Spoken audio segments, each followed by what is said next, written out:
Friends, welcome to social science with Rinki. कैसे हैं आप? उम्मीद करती हूँ आप सभी अच्छे होंगे। आज जो हम इस वीडियो में देखने जा रहे हैं वो है हमारी 7th क्लास की हिस्ट्री, और हिस्ट्री का चैप्टर नंबर हम 6 देख रहे थे, ईश्वर से अनुराग। तो ये चैप्टर हम कंप्लीट कर चुके हैं। आज इसके क्वेश्चन आंसर देखेंगे और 7 चैप्टर के भी क्वेश्चन आंसर देखेंगे, क्योंकि हम दोनों का चैप्टर कंप्लीट कर चुके हैं। जिस किसी ने भी चैप्टर नहीं देखा है वो प्लेलिस्ट में जाके देख सकता है। आज हम इन दोनों चैप्टरों के क्वेश्चन आंसर देखेंगे। चैनल को लाइक और सब्सक्राइब करना ना भूलें। आइए स्टार्ट करते हैं। सबसे पहले जो आपकी बुक के अंदर के क्वेश्चन आंसर होंगे वो सॉल्व करेंगे हम, और उसके बाद जो एनसीईआरटी में लास्ट में आपके क्वेश्चन आंसर होते हैं वो सॉल्व करेंगे।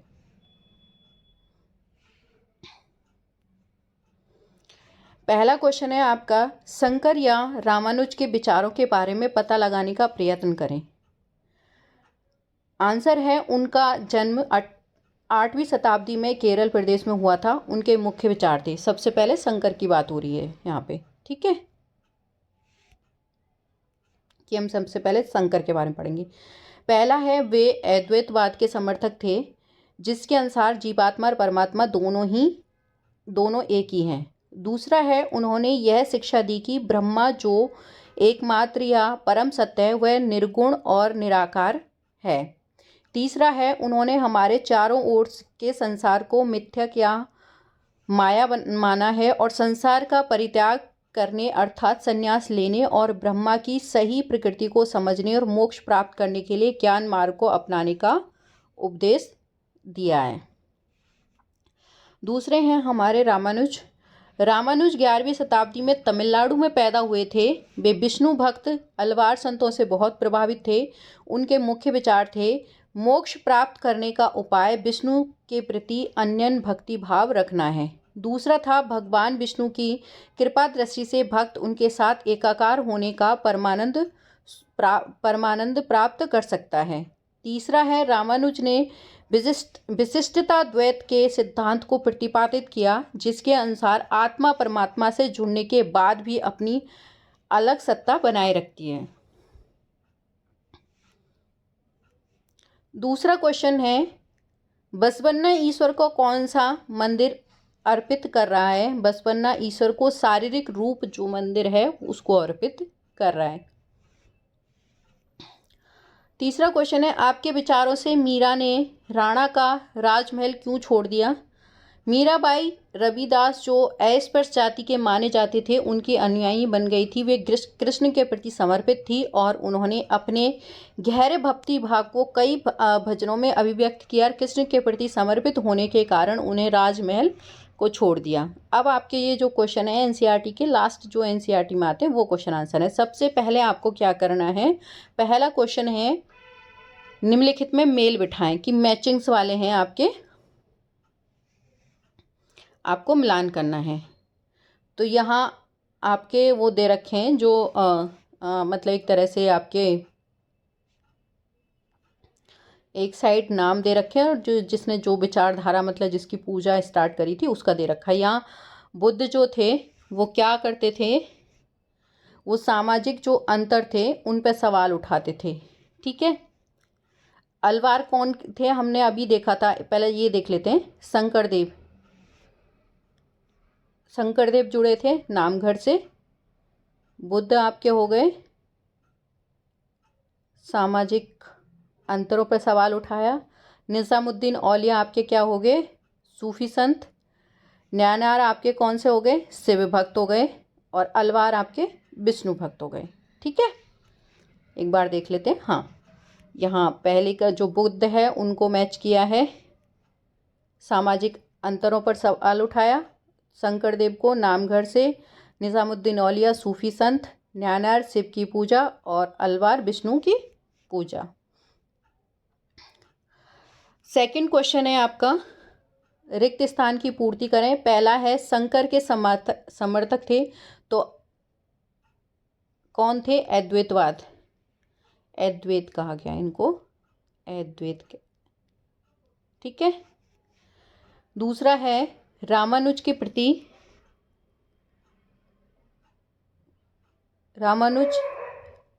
स्पेस के प्रति प्रभावित हुए थे तो अलवारों के प्रति प्रभावित हुए थे। अभी हमने ऊपर भी पढ़ा था इसको, एक मिनट।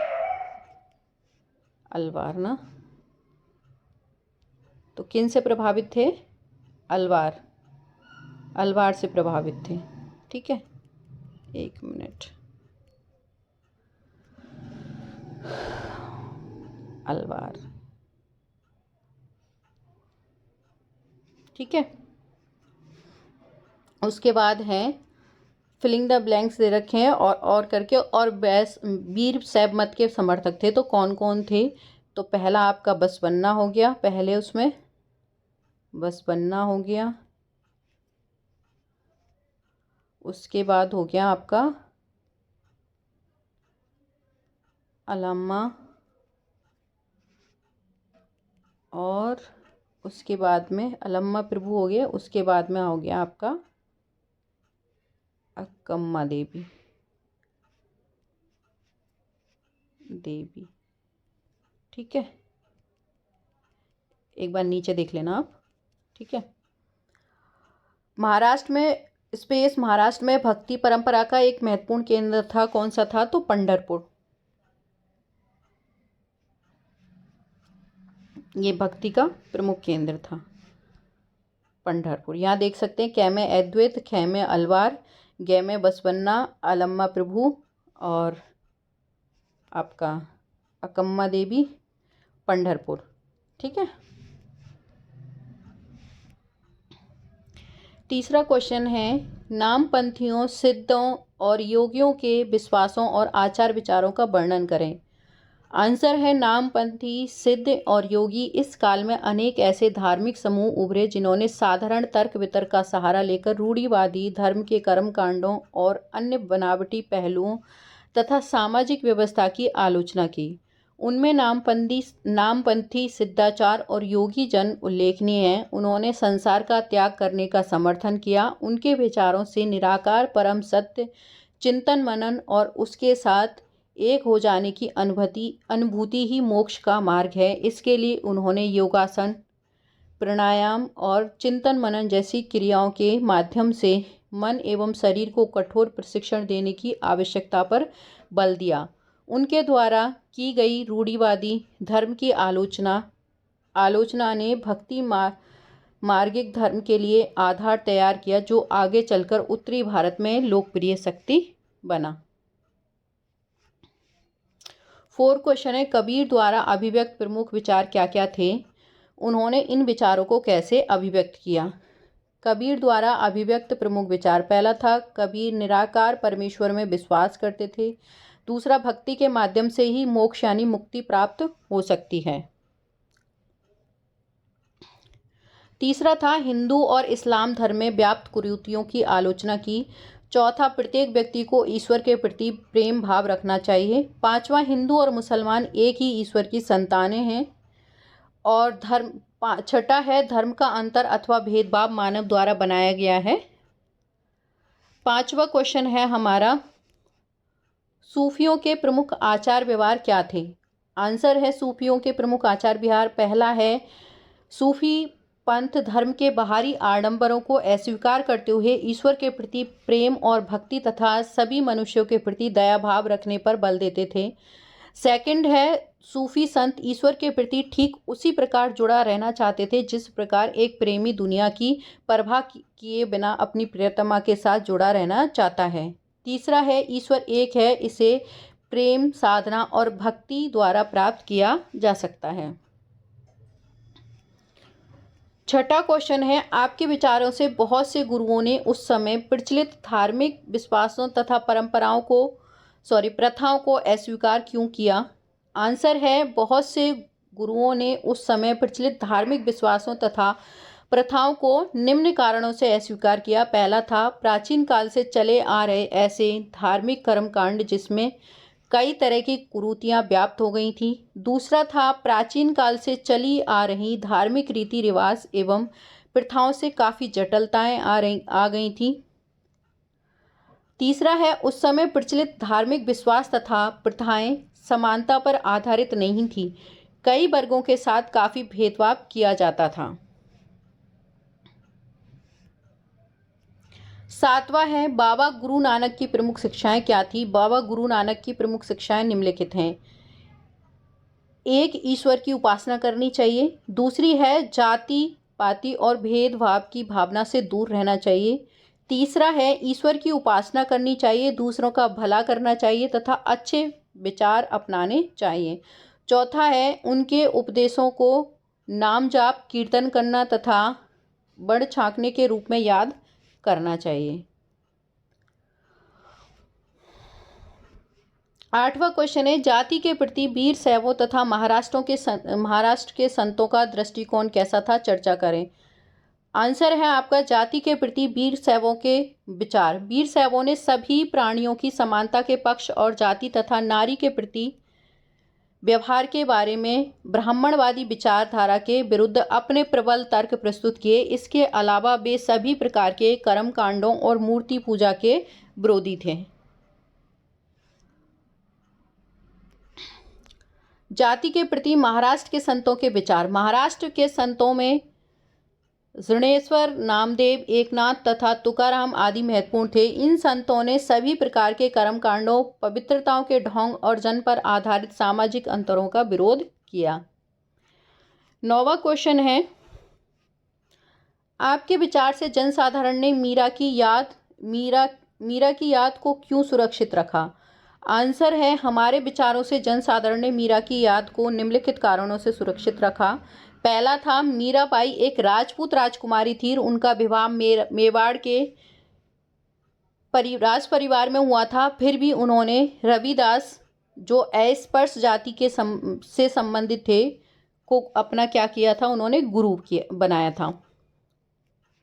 दूसरा पॉइंट है उन्होंने भगवान कृष्ण की उपासना में अपने आप को समर्पित किया। उन्होंने अपने गहरे भक्ति भाव को कई भजनों से अभिव्यक्त किया। तीसरा था उनके गीतों ने उच्च जातियों के रीति रिवाजों को खुली चुनौती दी थी तथा वे गीत राजस्थान व गुजरात के जनसाधारण में बहुत लोकप्रिय हुए। ये क्वेश्चन 10वां, 11वां, 12वां आपको करना है। मैं क्वेश्चन पढ़ देती हूँ, आप देख लेना एक बार। 10वां जो क्वेश्चन है आपका वो कह रहा है कि पता लगाएं कि आपके आसपास भक्ति परंपरा के संतों से जुड़ी कोई दरगाह, गुरुद्वारा या मंदिर है। इनमें से किसी एक को देखने जाएं और बताएं कि वहाँ आपने क्या क्या देखा। तो आप विजिट करें और पता करें वहाँ पे कि क्या क्या हुआ, आपने क्या क्या देखा। अगला है इस अध्याय में अनेक संत कवियों की रचनाओं के उद्धरण दिए गए, मतलब उदाहरण। उनकी कृतियों के बारे में और अधिक जानकारी प्राप्त करें। उनकी उन कविताओं को नोट करें जो यहाँ नहीं दी गई है। पता लगाएं कि क्या ये गाई जाती हैं, यदि हाँ तो कैसे गाई जाती हैं और कविताओं में इनमें किन विषयों पर लिखा था। 12वां क्वेश्चन है आपका इस अध्याय में अनेक संतों कवियों के नामों का उल्लेख किया गया परंतु कुछ की रचनाएं इस अध्याय में शामिल नहीं किया गया है। उस भाषा के बारे में कुछ और जानकारी प्राप्त करें जिससे ऐसे कवियों ने अपनी कृतियों की रचना की। क्या उनकी रचनाएं गाई जाती थी और उनकी रचनाओं का विषय क्या था। तो ये सारे क्वेश्चन आपको खुद को करना है, ये 3 क्वेश्चन। बाकी ये सारे हम देख चुके हैं। अब इसके बाद जो अगला चैप्टर हमारा है वो कौन सा है, हमारा 7 चैप्टर। 7 चैप्टर है हमारा क्षेत्रीय संस्कृतियों का निर्माण। तो इसके क्वेश्चन आंसर देखेंगे। पहले हम बुक के अंदर के क्वेश्चन आंसर देखेंगे, फिर लास्ट वाले देखेंगे। पता लगाएं कि पिछले 10 सालों में कितने नए राज्य बनाए गए और क्या इनमें से प्रत्येक राज्य का अलग क्षेत्र है। आंसर है पिछले 10 सालों में बनने वाले नए राज्य झारखंड, छत्तीसगढ़ और उत्तरांचल हैं। ये राज्य भौगोलिक दृष्टि से जिन राज्यों से अलग हुए उससे भिन्न थे। इसलिए जब उत्तर प्रदेश, मध्य प्रदेश और बिहार राज्य के भौगोलिक वितरण का अध्ययन किया जाता था तो इन नए राज्यों को अलग भौगोलिक क्षेत्र के रूप में अध्ययन किया जाता था। दूसरा क्वेश्चन है पता लगाएं कि आपके घर में आप जो भाषा बोलते हैं उसका लेखन में सर्वप्रथम प्रयोग प्रयोग हुआ होगा, कब हुआ होगा। तो हम अपने घर में हिंदी भाषा को बोलते हैं। इस भाषा का सर्वप्रथम लेखन के रूप में प्रयोग 12वीं सदी में हुआ था। इस भाषा में हिंदी का पहला ग्रंथ पृथ्वीराज रासो था, जिसे किसने लिखा था, चंद्रबरदाई ने लिखा था। तीसरा क्वेश्चन है हमारा भरतनाट्यम जो तमिलनाडु में, कथकली केरल में, उड़ीसा ओडिसी उड़ीसा में, कुचिपुड़ी आंध्र प्रदेश में, मणिपुरी मणिपुर में से किस एक नृत्य के रूप में अधिक जानकारी प्राप्त करें? आंसर है हमारा कुचिपुड़ी आंध्र प्रदेश के कुचेलपुरम नामक ग्राम से प्रारंभ हुआ। यह नृत्य शैली तमिलनाडु के पागवत मेला नाटक शैली के समान ही एक प्रमुख नृत्य नाटिका है। यह शास्त्रीय नृत्य भरत मुनि के नाट्यशास्त्र के सिद्धांतों का पालन करता है तथा इसका उद्देश्य वैदिक एवं उपनिषद के धर्म व अध्याय का प्रचार करना था। इस शैली के विकास तीर्थ नारायण तथा सिद्धेंद्र योगी ने किया था। यह मूलतः पुरुषों का नृत्य है, परंतु हाल ही में स्त्रियों ने भी इसे अपनाया है। 4th क्वेश्चन है आपका, आपके विचार से द्वितीय श्रेणी की कृतियां लिखित रूप से क्यों नहीं रखी जाती थी? आंसर है द्वितीय श्रेणी की कृतियां मौखिक रूप से कही सुनी जाती हैं क्योंकि उनका काल निर्माण सही नहीं है किया जा सकता। दूसरी श्रेणी की कृतियों की विश्वसनीयता काफ़ी कम थी, इसलिए ये कृतियां लिखित रूप में नहीं रखी जाती थी। अब आपके बुक के बाद के क्वेश्चन आ गए। सबसे पहले आपको क्या है, निम्नलिखित में से मिलान बिठाएं, मतलब मैचिंग्स करनी है। ठीक है, तो यहाँ आपको नाम दे रखे हैं कि कौन सी चीज़ कहाँ आपकी फेमस थी। तो यहाँ सबसे पहले दे रखा है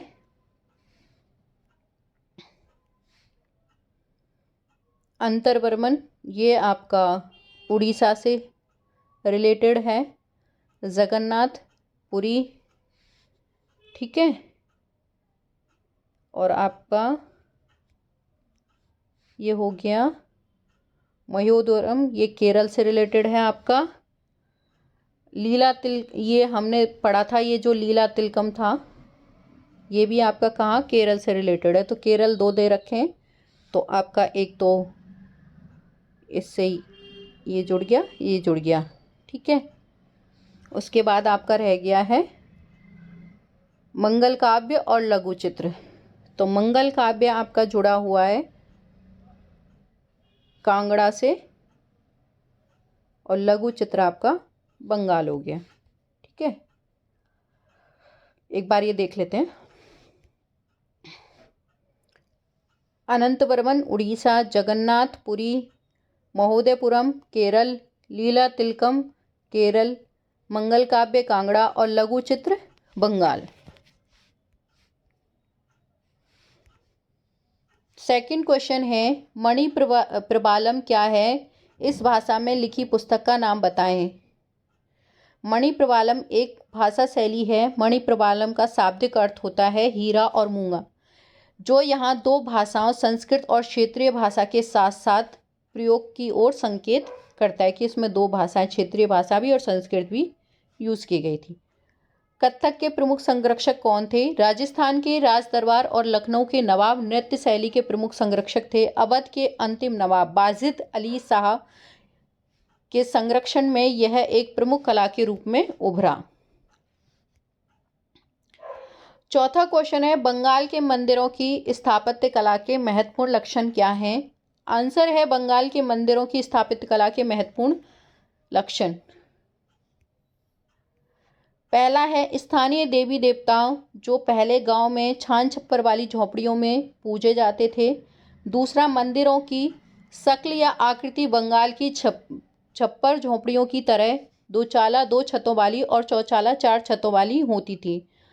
तीसरा है, मंदिर आमतौर पर एक वर्गाकार चबूतरे पर बनाए जाते थे जिनके भीतरी भाग में कोई सजावट नहीं होती थी। चौथा है, मंदिर की बाहरी दीवारों चित्रकारियों, सजावटी टाइलों तथा मिट्टी की पट्टिकाओं से सजी हुई होती थी। 5वां क्वेश्चन है, चारण भाटों ने सूरवीरों की उपलब्धियों की उद्घोषण क्यों किया? आंसर है चारण भाटों द्वारा सूरवीरों की उपलब्धियों का उद्घोषणा मतलब उनके बारे में बताने एक तरह से के कारण थे। पहले चारण भाटों द्वारा गाए गए काव्य एवं गीत ऐसे सूरवीरों की स्मृति को सुरक्षित रखते थे। दूसरा है, चारण भाटों से यह आशा की जाती थी कि वे अन्य जनों को भी उन सूरवीरों का अनुकरण करने के लिए प्रेरित एवं प्रोत्साहित करें, इसलिए वो गांव-गांव जाकर गाते थे। छठा क्वेश्चन है, हम जन साधारण की तुलना में शासकों के सांस्कृतिक रीति रिवाजों के बारे में बहुत अधिक क्यों जानते हैं? शासकों के सांस्कृतिक रीति रिवाजों की अधिक जानकारी के कारण, पहला है, शासकों द्वारा निर्मित कराए गए धार्मिक स्मारकों में हमें उनके सांस्कृतिक रीति रिवाजों की जानकारी मिलती है। दूसरा, सांस्कृतिक परंपराएं कई क्षेत्रों के शासकों के आदर्श तथा अभिलाषाओं के साथ घनिष्ठता से जुड़ी हुई थीं। तीसरा है, शासकों के सांस्कृतिक गतिविधियों के बारे में यात्रा वृत्तांत तथा कई रचनाकारों द्वारा भी वर्णन किया गया है। सातवां है, विजेताओं ने पुरी स्थित जगन्नाथ के मंदिर पर नियंत्रण प्राप्त करने के प्रयत्न क्यों किए? आंसर है, ज्यों ज्यों जगन्नाथ मंदिर को तीर्थ स्थल यानी ये तीर्थ यात्रा के केंद्र के रूप में महत्व प्राप्त होता गया, सामाजिक और राजनीतिक मामलों में भी उनकी सत्ता बढ़ती गई।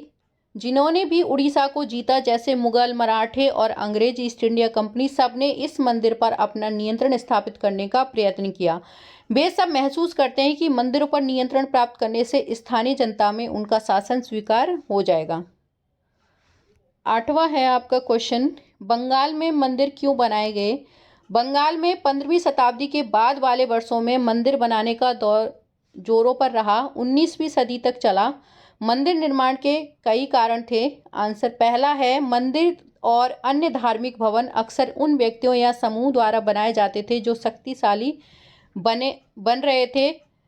वे इनके माध्यम से अपनी शक्ति तथा भक्ति भाव का प्रदर्शन करना चाहते थे।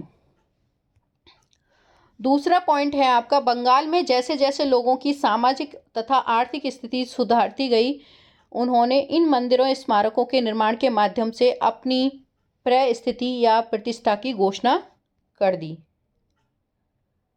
9वां क्वेश्चन है, ये तो आपको खुद को करना पड़ेगा। भवनों, प्रदर्शन कलाओं और चित्रकला के विशेष संदर्भ में अपने क्षेत्र की संस्कृति के सर्वाधिक महत्वपूर्ण लक्षणों विशेषताओं का वर्णन करें। तो ये तो आप खुद करेंगे। अगला क्वेश्चन भी आपके लिए ही है, तो ये सारे क्वेश्चन आपको खुद से करने। क्या आप बोलने, पढ़ने और लिखने के लिए भिन्न भिन्न भाषाओं का प्रयोग करते हैं? इनमें से किसी एक भाषा की किसी प्रमुख रचना के बारे में पता लगाएं और चर्चा करें। आप इसे रोचक क्यों पाते हैं? 11वां क्वेश्चन है, उत्तरी, पश्चिमी, दक्षिण पूर्वी तथा मध्य भारत से एक एक राज्य चुनें। उनमें से प्रत्येक के बारे में उन भोजनों की सूची बनाएं जो आमतौर पर सभी के द्वारा खाए जाते हैं। इनमें से कौन से अंतर या समानताएं पाए जो उन पर प्रकाश डालें। तो ये आपको खुद से करने क्वेश्चन। इनमें से प्रत्येक क्षेत्र से 5-5 राज्यों की एक एक अन्य सूची बनाएं और यह बताएं कि प्रत्येक राज्य में महिलाएं तथा पुरुषों द्वारा आमतौर पर कौन कौन से वस्त्र पहने जाते हैं। तो ये सारे क्वेश्चन आपका जो है 9वां, 10वां, 11वां और 12वां, ये आप लोग खुद करेंगे। तो मिलते हैं एक नए वीडियो में एक नए टॉपिक के साथ। Thank you so much.